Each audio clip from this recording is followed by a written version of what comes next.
வெற்றிவேல் முருகனுக்கரோரா, வீரவேல் முருகனுக்கரோரா, கந்தவேல் முருகனுக்கரோரா, பழனி பாலதண்டாயுதபாணி சுவாமிக்கு ரோகரா. பக்தாதி பேரன்பர்களே, இந்த நமது ராஜரிஷி ஆசிரமத்தில் அமைந்துள்ள பழனி பாலதண்டாயுதபாணி சுவாமி பெரும் அருளால் பக்தர்கள் அனைவருக்குமான சஷ்டியை கடைபிடித்து 48 நாட்கள் சிறப்பு பூஜை, மாலை வேளையில் உற்சவர் மூர்த்திக்கு அபிஷேகம் ஆராதனை செய்து பக்தர்கள் குமாரக் கடவுளின் அனுக்கிரகம் பெற்று அவர்கள் வாழ்வுள்ள எல்லா நிலையான எல்லா கஷ்டங்களையும் கர்மா வினைகளையும் அகன்று நல்வாழ்க்கை பெறுவதற்குண்டான நித்திய ஆசீர்வாதம் பெற்று வாழ்வதற்குண்டான நித்திய பூஜை குமாரக் கடவுளால் அனுதினம் நடந்து கொண்டிருக்கிறது. இந்த சஷ்டி விரதம் அப்படின்னா என்ன, சஷ்டியில் விரதம் இருந்தால் என்ன கிடைக்கும் அப்படின்றது நிறைய பேர் தெரியாமல் இருக்குது. இன்னும் சஷ்டி விரதம் அப்படிங்கிறது ஏதோ இறைவனை நோக்கி மூட பழக்கத்தில் ஏதோ இறைவன்ற பேரை சொல்லி ஏமாத்திட்டு சுத்துற விரதம் இல்லை. உங்களுடைய உடல், ஆன்மா, உங்களுடைய வாழ்க்கையினுடைய கர்ம வினைகள், உங்களை உண்டான முன்னோர்களுக்கு உண்டான பாவ வினைகள், வழியாக உங்கள் குடும்பத்தின் மேல் உள்ள சாப வினைகள், வாழ்க்கையில் எதிலும் வெற்றி இல்லாத சூழ்நிலை, எல்லா இடங்களிலும் தோல்வி பெறும் நிலை, அதெல்லாம் ஒரு சில கர்ம வினைகளின் பொருட்டால் நடக்கக்கூடியது. அந்த மாதிரி இருக்கக்கூடிய சூழலை இந்த உலகத்திலேயே அந்த தலைவிதியை, அந்த கர்ம வினையை அகற்றி நல்ல வாழ்க்கையும் நல்ல சுகத்தையும் நல்ல முன்னேற்றத்தையும் கொடுக்கக்கூடிய சக்தி வாய்ந்த விரதம் சஷ்டி விரதம். இந்த சஷ்டி விரதத்தை இருந்து பல கோடி மக்கள் நல்லநிலை பெற்று அவங்க வாழ்க்கையை இன்புற்று வாழ்கிறார்கள். அப்படின்னா அந்த சஷ்டின்னா என்ன, சஷ்டி விரதம்னா என்ன? எம்பெருமானுடைய சூரசம்ஹார நிகழ்வு நடக்கக்கூடிய காலத்திலிருந்து அதுக்கு முன்றைய நாட்கள் 48 நாள், அதிலிருந்து 48 நாள், 22, 10, 25 இந்த வருஷத்தோட ஆரம்பம் 48 நாள் விரதம். அந்த ஒரு மண்டல காலம் அப்படிங்கிறது ஒரு உடலை சுத்தப்படுத்தி ஆன்மாவை ஒழுங்குபடுத்தி இறை சிந்தனையோடு நீங்கள் முருகா என்ற திருநாமத்தை, அந்த அச்சரங்களை, சரவண பவா என்ற அந்த அச்சரங்களை ஒவ்வொரு நாளும் உங்கள் வாயால் சொல்லும் பொழுது உங்களுக்குள்ளார இருக்கக்கூடிய ஜீன்களிலும் அணுப்பிளம்புகளிலும் ஒரு மாற்றத்தை கொடுக்கக்கூடிய சக்தி வாய்ந்தது சொல் இந்த தமிழுடைய அவருடைய மூலமந்திரமான சரவண பவாய எனும் நாமம்.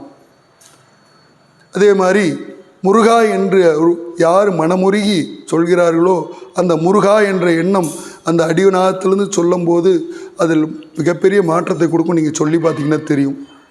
அதனால் தினந்தோறும் அதை சொல்லும் போது தெரியும், உங்களுக்கே தெரியாமல் உங்களுக்குள்ளார மாற்றம் நடக்கும். அந்த சக்தி வாய்ந்த சொற்கள் இது. சரவண பவாய அப்படிங்கிற நாமமும் முருகா என்ற திருநாமமும்.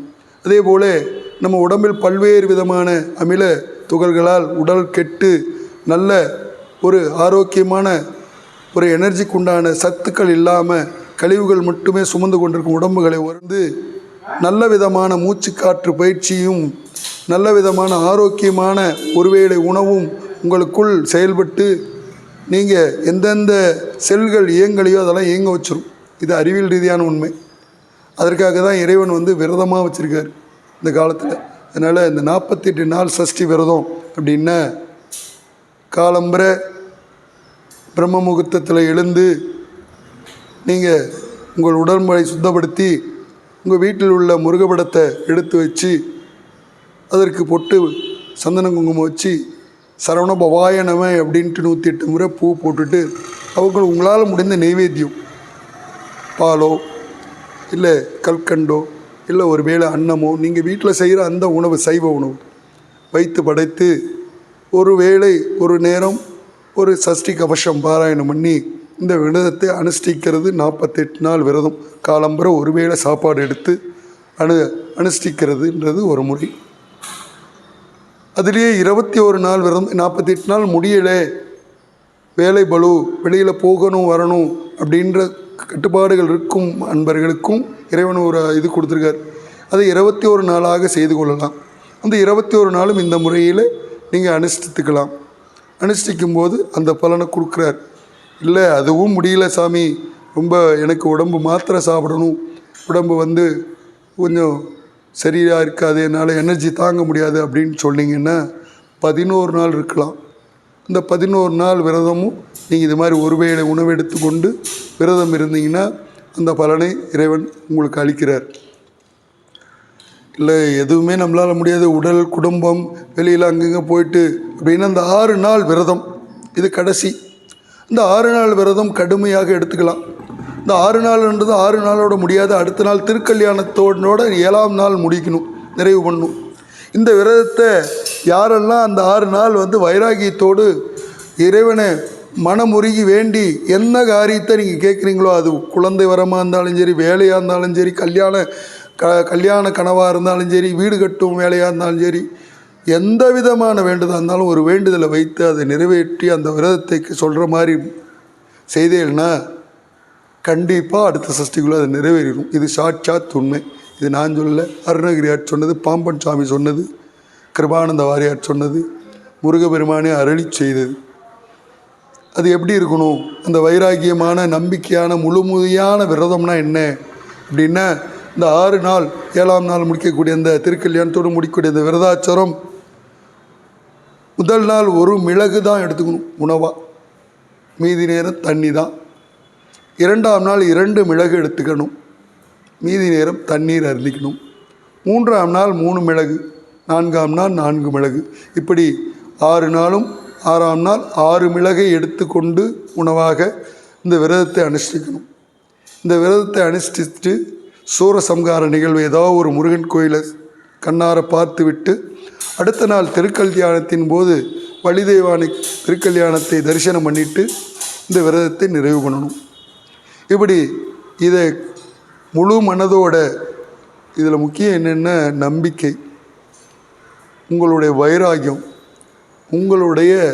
உங்கள் மனதிலிருந்து ஏறக்கூடிய அந்த கனிவு, அன்பு முருகன் மேலே, இதுதான் முழுமையாக இருக்கும். அதைத்தான் முருகன் சொல்கிறாரு. எல்லா இறைபக்திக்கும் அதுதான் ஆதாரம். நம்பிக்கை இல்லாத எந்த செயலும் அது செயலில் வெற்றி பெறாது. அதனால் முழுமையான நம்பிக்கை, உங்கள் முழு மனதோடு செய்யணும். இதை அந்த வைராகியம் இருக்கணும். அப்படி இருந்தீங்கன்னா இதை எந்த காரியமாக இருந்தாலும் சரி அந்த காரியம் சக்ஸஸ் ஆகிடும். இது இறைவன் கொடுத்த மிகப்பெரிய பாக்கியம். இது எதுவுமே முடியல. நான் நார்மலாக முருகனுக்கு விரதம் இருந்து வழிபாடு பண்ணணும் அப்படின்னு ஒரு எண்ணம். அதுக்கு என்ன பண்ணணும் சுவாமி அப்படின்னா, அந்த கடைசி நாள் சூரசம்ஹாரத்தின் போது ஒரு நாள் விரதம் இருக்கலாம். முழுமையாக அன்றைய தினம் காலம்புற பிரம்மமுகத்தில் எந்திரித்து அன்றைய தினம் முழுமையாக உபவாசம் இருந்து அடுத்த நாள் திருக்கல்யாணத்தின் போது திருக்கல்யாணத்தை பார்த்து இந்த விரதத்தை அனுஷ்டித்து அவருடைய நல்ல அனுக்கிரகங்களை பெறலாம். இது கடைசி எல்லாராலையும் முடியல, எனக்கு ஒரு பெரிய வேண்டுதல் இல்லை, நல்லா இறைவனுடைய அனுகிரகம் தான் போதும்னு நினைக்கிறவா இந்த ஒரு நாள் விரதத்தை இருந்துக்கலாம். இதுதான் சஷ்டி விரதத்தில் விரதாச்சார முறைகளில் இருக்கக்கூடிய ஒரு முறைகள். இது ஒவ்வொன்றுமே ரொம்ப விசேஷமாக இறைவன் ஒவ்வொரு உயிருக்கும் கொடுத்த ஒரு பொக்கிஷம். அதுவும் குமார கடவுளாக இருக்கக்கூடிய அழகனுடைய திருநாமத்தையும் அந்த கந்த சஷ்டிங்கிறத கவசத்தை, அதில் இருக்கக்கூடிய சொற்களினுடைய ஒளி அமைப்பும் இந்த உலகத்தில் வேறு எதுலேயும் கிடையாது. யார் எந்த ஒரு நிலையில் இருந்தாலும் இந்த கந்த சஷ்டி கவசத்தை பாராயணம் பண்ணினீங்கன்னாவே அது உங்கள் மனதில் உள்ள பெரிய ஒரு மாற்றத்தை கண்டிப்பாக கொடுக்கும். உங்கள் வீட்டில் உட்காந்து விளக்கு ஏற்றி முருகப்பெருமான் முன்னாடி ஒரு அரளிப்பூவை போட்டு அவர்கிட்ட நீங்கள் இந்த சஷ்டி கவசத்தை பாராயணம் பண்ணிங்கன்னா எவ்வளோ பெரிய மன கஷ்டங்களாக இருந்தாலும் சரி, வினைகளாக இருந்தாலும் சரி, எவ்வளோ பெரிய சோதனைகளாக இருந்தாலும் அடுத்த கணம் நிவர்த்தி ஆகிடும். அதனால் பக்தாதி அன்பர்கள் இந்த கந்த சஷ்டியின் பெருமையை தெரிந்து முருகப்பெருமானின் அனுகிரகத்தை பரிபூர்ணமாக பெற்றுக்கொள்வதற்கு தமிழ் கடவுளாகிய அழகனாகிய தமிழே தன் உருவமாக கொண்டு விளங்கக்கூடிய தண்டவாணி தெய்வமாக இருக்கக்கூடிய நமது ராஜரிஷி ஆசிரமத்திலிருந்து இந்த பதிவை உங்களுக்கு சொல்லி கொண்டிருக்கிறேன். எல்லாரும் உங்கள் அவ இடத்துல இருக்கக்கூடிய முருகன் கோயில் சென்று இதை கடைபிடித்து எல்லோரும் சிறந்த வாழ்க்கை வாழ்ந்து வாழ்வாங்கு வாழ எம்பெருமான் முருகப்பெருமானை நான் வேண்டி உங்கள் எல்லாரும் நல்ல கதியடைவதற்கு அனுக்கிரகத்தை அருள வேண்டிக் கொள்கிறேன். ஓம் வெற்றிவேல் முருகனுக்கு அரோகரா, ஞானவேல் முருகனுக்கு அரோகரா, கந்தவேல் முருகனுக்கு அரோகரா, பழனி பாலதண்டாய் பழனிசுவாமிக்கு அரோகரா.